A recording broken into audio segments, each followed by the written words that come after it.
right, thanks for joining Starks Reality one more time. I'm your host, Greg, and I'm probably talking too loud. Yeah. Are those levels peaking? Thank you for joining Starks Reality one more time. I'm your host, Greg Starks. Today I've got a special guest for the show. We're going to be talking about retirement and retirement planning. Today I have for my guest, Sylvia Page, my mother. She's a recent retiree, and she's going to tell us what she did to plan out and figure out how she wanted to retire. Yes, I am your mother, and yes, I am retired. First of all, I'd like to say thank you for having me on the show, Starks Reality. Indeed. It is definitely my pleasure to share with everyone just a few things that I did along the way to reach retirement.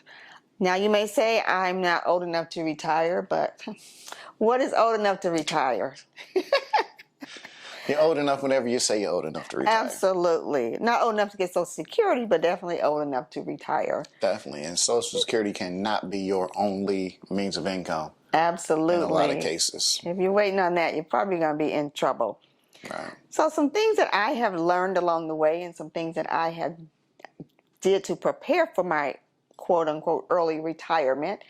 First of all, I started early. So when I've been in nursing for over 40 years. So I was about 20 years old when I first started saving for my retirement. And so I didn't just wake up one day and say, okay, I'm going to retire. When I was working at a local hospital, I had a encounter with the financial advisor. And back in those days, the financial advisor would kind of meet you at the cafeteria and say, hey, are you planning for your retirement? Which was a pretty hard sell, talking to 20-year-olds. But after talking to him for a few minutes, and he explained to me that, you can take $50 out of your paycheck every week, and you'll probably only miss about $30. And it's a good way for you to plan your retirement. And so I said, okay, that sounds good to me. Back then it was a 403B, not a 401k. So I started saving, and I didn't think anything else about it. As time went on, the hospital went to a 401k, and they had a 401k matching plan at about 4%. And a 401k matching at any percent is a good way to get somebody else's money. And so when I thought about it, that's okay. If I put 4% in, they'll put 4% in. So that's like free money that I'm going to be getting. And over time, it accumulates. That's the biggest thing, is over time, that money just grows and grows, and, it compounds over time. Right. And it's probably best to max that out, get as much as they're willing to match you. So if they match you at 4%, 5%, 6%, whatever it is, it's probably just best to even start there just to get the extra free money. Absolutely. I had one job that matched at 6%, which was a lot. Not many companies do 6%, so they did 6%. So I definitely took full advantage of that entire 6%. Right. And then every year as I got a raise, I would put a little bit more into my 401k and try to live off just what I've been getting prior to the raise. And I hear people talk about that now, but back then you didn't hear a lot about that because you were kind of anticipating getting a little extra money. But if you can get used to just your normal paycheck, and when you get an extra paycheck, even throughout the month, that windfall that we may get, or and sometimes you get an unexpected stimulus check or something like that. Right. We talked about windfalls a couple of weeks ago, and taking that money and not spending it. Put it away and put it into your 401k or some type of a savings plan. Yeah. Now, some people think I can't afford to take money out of my check because I'm already living paycheck to paycheck. Right. So it's like I need every dollar I've got. How would you approach something like that in that situation? Now, like you said, if you put $50 aside, you may miss $30. That's because it's tax deductible out the top. Right. How would you approach something like that for a person that's barely making it? It's like, oh man, I don't really got that much extra money. Right. Well, number one, you don't miss what you don't have. And if you take it off the top, you really don't miss it. And you have to scale back. Sometimes you have to not go out and buy these luxury things that we really can't afford. We get those credit cards, we get student loans, and the student loans will give you a little extra money, and we take that little extra money, and you have to pay it back. But you have to really learn to live within your means, and that's a difficult thing sometimes when everyone else around you seems to be getting all these extra things. And so you have to learn to live within your means.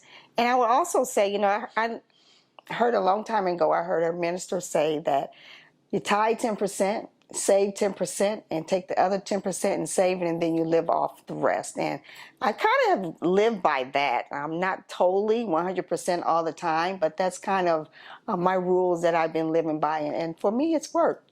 Now, also, when you go into those years of retirement, how do you calculate where you're at as far as debt goes? So if you were thinking like, okay, I want to retire at 60, by the time you get about maybe 52, 53, you're saying, all right, let's try to eliminate all this debt to lower my monthly expenses, so that I can live, like people say, living on a fixed income. Absolutely.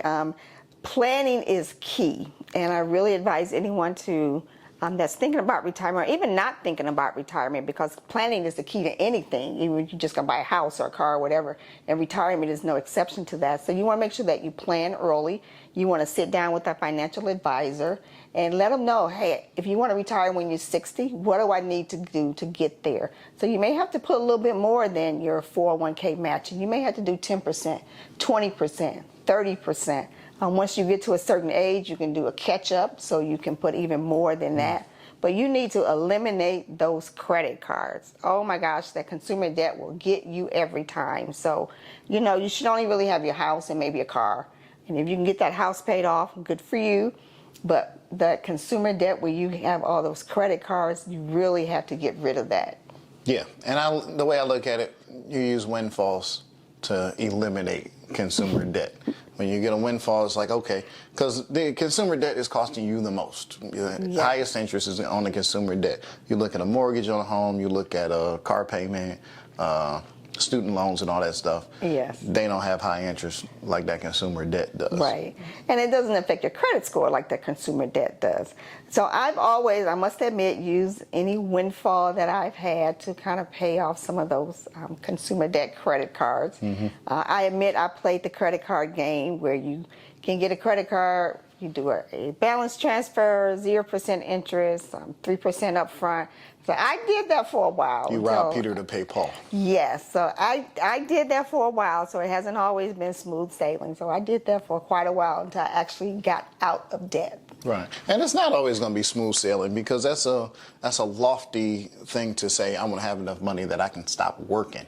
Right. It's like, no matter what your income is, how far would you get if you didn't have any of it anymore? Right. No money coming in, no job, nothing. Right. The freedom is good, but how you live without money? So exactly. When you were planning, when you're 20 years old and you're planning, it's like, okay, I want to retire one day. Did you decide at that point what age you want to retire at? Well, I can tell you, the longer I worked, the earlier I wanted to retire. So my target age was 60. And so COVID brought about a lot of things. I was working at a company, and COVID affected our department. And so our department pretty much was eliminated. So I decided to take this opportunity to say, okay, you know what? I've been in this game for 40 years. I'm going to stop this 9 to 5 and do something else. So although I'm retired from my real job, it's a perfect opportunity for me to explore some other things and to do some things that are fun and make some money in the process. And I can tell you that COVID has just been really strange. And I've been sewing since I was 6 years old. And when COVID came, I started making masks and making masks and making masks. And making masks has been pretty profitable, believe it or not. And so after that, I just thought, I can do something besides nursing. And we all can. You just have that open mindset to say, I want to try something different. Now, it makes it easier to try something different if you're already financially in a good place. Yes. To be able to do something like that. So to look at retirement as an opportunity for empowering yourself to be an entrepreneur, to be self-employed. how long did it take you to get to the point where you said, I feel comfortable enough to quit the job? Right. Well, as I said, COVID was really interesting. And the most interesting thing that came out of COVID is that our 401ks just went through the roof.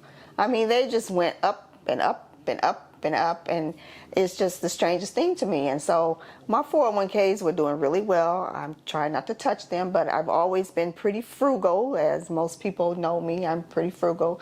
I don't do a lot of overspending. I try not to carry credit card debt. So I'm very conscious about what I do and what I spend my money on. So it's just a great opportunity. Plus, severance packages are always nice too. So Right. you just take it in stride and say, hey, I can do something else. And this is a good time to start a business. A lot of people have decided to do that, and COVID has kind of given people a different perspective on life. And, Yeah. I don't have to do only that. I can do some other things. And plus, I've always worked 2 or 3 jobs. So nursing has been very well to me in that respect, but it's just, time for me to do something else. It's just a new season for me. So basically, it was a thing of fortunate timing. You were already in the right position, and then didn't expect the stock market to explode and go crazy and just shoot through the roof and shoot and go and never stop. So, and then on top of that, the job thing with the severance package, and it all just kind of worked out together at the same time. Yes, it did. And I'm going to still continue to work doing something, but it's going to be for me. Yeah. And something that I enjoy doing. And, people always say if you do what you enjoy, you're not really working. And so that's kind of how I feel about it. All right. So you say your financial advisor handles your money. Did he control all your money?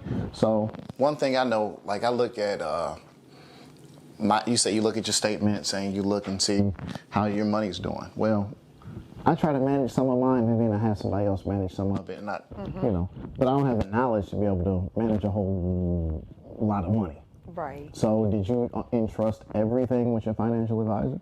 So it's an interesting thing about the financial advisor. I hadn't really thought about one, but one of the jobs that I was in told me I had to get out of their 401k plan. And it just so happened that there was a young financial advisor that would kind of do cold calls in the neighborhood and would stop by, hey, if you want to sit down and talk about your finances, I'm willing to do that. And so I didn't need him for months. And then all of a sudden I did. So I called him.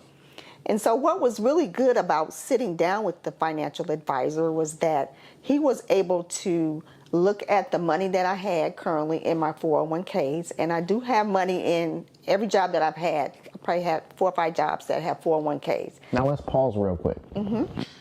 It's very important that you invest no matter where you're at, no matter what the situation is. Yes. So, but that takes a certain amount of planning, right? To be able to be in a position where it's like, okay, I can put this much in, I can put that much in, but then still have that discipline to always do it. So does your financial advisor tell you how much money you need to be putting aside? Does he say, okay, this is how much money you're going to need to retire? Or you choose a number yourself. And then it's like, okay, time value of money calculates that you'll have to put this amount of money in. Yes. So what the financial advisor did, he looked at what I was currently making. And he looked at the age that I wanted to retire. And based on that, he determined they had these calculators that they use. And it says, okay, you're going to need X amount of dollars to retire. So in order to get there, you're going to have to do some things. And one of those things was to, of course, participate in my company's 401k plan. Now, typically that's about 6%. So, 6% is probably on the high end, but I would do whatever the minimum was to get their whole amount. So, for instance, if they did 4%, I would do 4%, so I get the whole amount. And then as time went on, as I got a raise, I put a little bit more in, and a little bit more, and a little bit more. And so that over time builds up. And they say 7%, if you have $10,000, in 7 years, that money should double. So every 7 years, your money should double in a perfect world. You can either choose to be very aggressive, or you can be moderate, and you can be on the low end in terms of the risk. And the financial advisor is the best person to tell you about that. But you want to at least start there And people think they have to have a lot of money to have a financial advisor, and that's just not true. You don't have to have a whole lot of money. You can start with very little money with the financial advisor, because that's where you're going to get the advice that you need to get where it is that you want to go. And they'll help you do that. Yeah, so we started off at 20 years old. That's probably really young. Because I started when I was like in my 30s. I had to play a little bit of catch up, you know. So I started off at probably about 7 or 8%. And then I was going 1% more every year to try to get a big lump sum there, you know. So because the more money you got in there, the more it can compound, the more interest you get. Exactly. So, but if you start young at 20, you can put very small amounts. It kind of like works like insurance. Right. If you buy life insurance when you're young, it's cheaper. Exactly. Yeah, and then you can keep that going. So by the time at 10 years, you've already doubled your money. You know, and then the market is probably doing well. Sometimes it's doing good, sometimes it's not. But you got that big window. Yes, time. You know, you can't beat time when you talk about investing money. Time is so important. And the sooner you start putting away, even if it's just $50 a paycheck or $25 a paycheck, if you do it consistently, over time, it builds up, and that's what's very important, is that you be very consistent. When I left my job, I was putting about 30% of my salary in my 401k, and I was able to do that because I had gotten rid of my debt. The only thing I had was my house and my car, and so I don't spend crazy. I don't buy a lot of lavishly expensive things, and so you have to put everything in perspective. And I think once you know where it is you want to go and how old you want to be when you retire, you think about buying some of those things or not buying those things, so you can save that money for retirement. Because I tell you, I'm much happier not having to work at my 9 to 5 than I am working to pay off some of those bills for some of those designer clothes or bags or shoes. Yeah, and when I talk to the financial advisor, we use the same financial advisor. He manages some of my money. One thing he told me, he said, we try to make sure people aren't investing too little and aren't investing too much. Because if you're investing too much, that means you're not enjoying yourself. You're not living any. Right. So you do got to spend a little bit and try to enjoy life a little bit. You don't want to just save everything, because what's the point? I mean, you can. Right.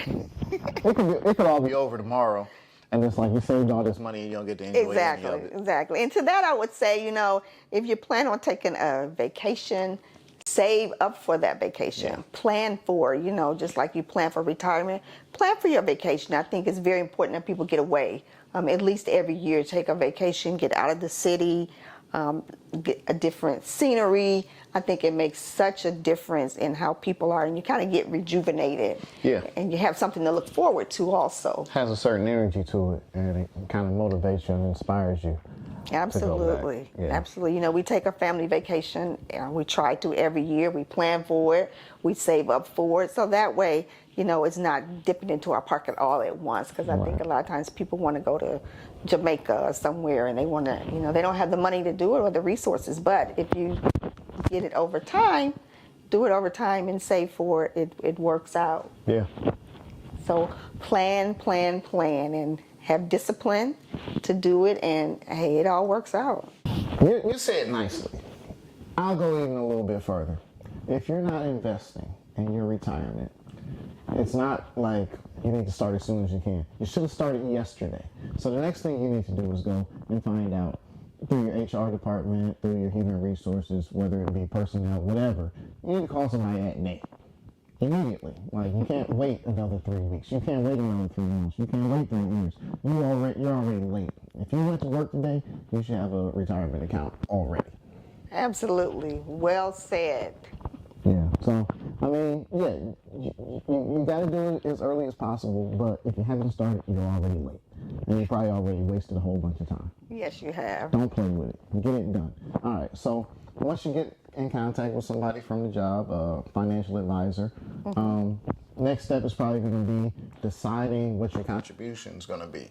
So at that point, you've got to look at your finances, right? Yes. See how much do I need to put, or is it the goal first? And you say, well, I want to have this amount of money, so I talk to the financial advisor, and then they put me in that position? Or is it a time thing? Or is it just everybody's different? Well, I would say it depends on your situation. At minimum, regardless of how much money you're making, whatever amount your company is contributing on a matching standpoint, you need to be putting that in. So for instance, if your company will match up to 4%, at minimum, you need to be putting 4% in your 401k. If they're doing 5%, at minimum, you need to be doing 5%, because that's free money. Yeah, don't leave any money on the table. Absolutely, don't leave it on the table. So that is money that the company is going to give you just for you investing in you. Right. And so you want to make sure you take full advantage of that. And you may have to get some things in order in terms of your credit card debt. You may want to get that down, but at minimum, you want to always be doing whatever the company is matching. And then over time, you can put in a little bit more as your finances grow. You can add more to your 401k, and that way you can just keep that money growing and growing and growing.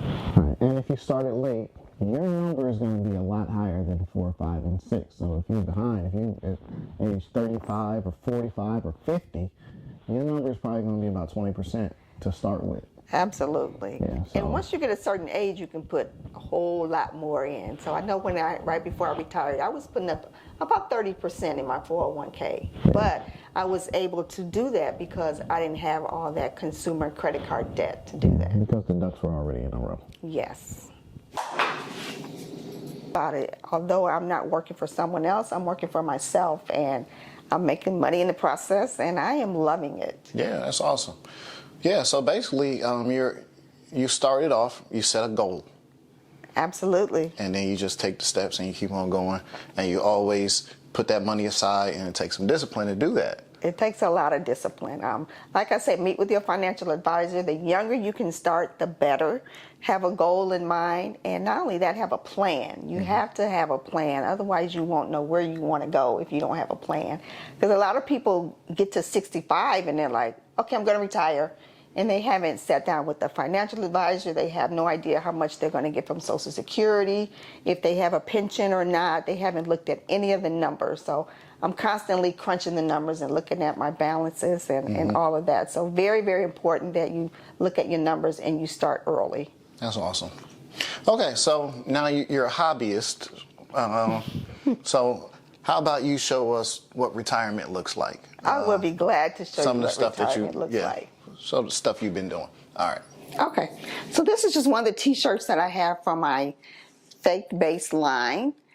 And this is just a bling lady with the saying, living my blessed life.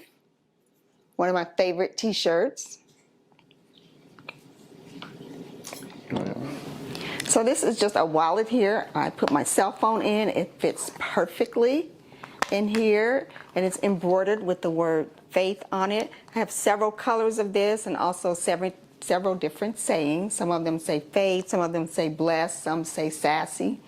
So that's been very popular. So one of my favorite things to embroider are tote bags. I love tote bags, and this is one of my favorite ones. This is the Winky Lady. She's actually in sorority colors, green and yellow. I also do them in red and also in pink and green for some of the other sororities. Now this is just kind of fun. This says love yourself, and how many of us forget to love ourselves? So I really like this. This has also been a very popular bag this summer. Now this is my all-time favorite. I carry this bag everywhere I go, and this is just an African lady with a turban on her head. And I tell you, every time I carry this, I get compliments from young people, old people. You just wouldn't believe the people that really like this bag. So this is my favorite, and I carry it everywhere I go every day. This particular bag here, this is a bag that I made myself. I made the entire bag from scratch. And that's something that I really want to get into a little bit deeper, is making my own bags and coming up with my own designs. So this is a design that I've used on other bags, but the actual bag itself, I actually made.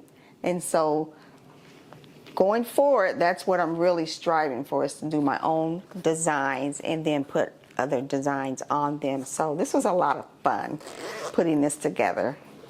And I really like the lining that I put in there. So So going forward, you're going to see designs by NJan, and I'm going to have my own line of tote bags. This bag here is a bag that I actually made myself. It's 100% leather. I did put the lady logo on it. But going forward, I really am looking forward to designing my own bags and making my own bags. And this was a lot of fun. I actually used some of the fabric that I used to make masks as the lining, which is really pretty. And so that really came out very nice. It's a crossbody with a leather strap. And so look for my designs. I'm coming soon, my own tote bags that I'm going to be designing and making myself. And this is kind of how it all started. Mask. So this is just a mask that I made that has the red heart on it and has an EKG strip on it. So these were a lot of fun to make. We have the pleated mask and also the fitted mask. I do custom masks. This is for a group that I'm in for an event that we're going to be having. So this was also a lot of fun to make. This is the fitted mask. Creativity for other things besides working for someone else. There's another pleated mask. And then I also do coffee mugs. So these are just a couple of coffee mugs that I have made. I also have embroidered caps, which is very nice for rainy days like today, while supplies last. But basically, I'm going to be doing teas and totes and coffee mugs so that I don't get too overwhelmed and be doing too many different things. That's primarily what my focus is going to be on. Well, thank you for showing us everything. So if people want to get in contact and buy your products, where do they find you on Etsy or? You can find me on Etsy under the name of the shop Designs by NJan, all one word. Or you can always find me on Facebook, Sylvia Page. I'll be glad to do a custom bag for you if you want, or some of my finished products. It's just a lot of fun that I'm having, and I'm really glad that I was able to make the leap and dive into it. Good. Yeah. So I want to thank you for carrying this episode of Starks Reality, and I want to thank you for tuning in. Come back. We'll be back again next month and do this thing again.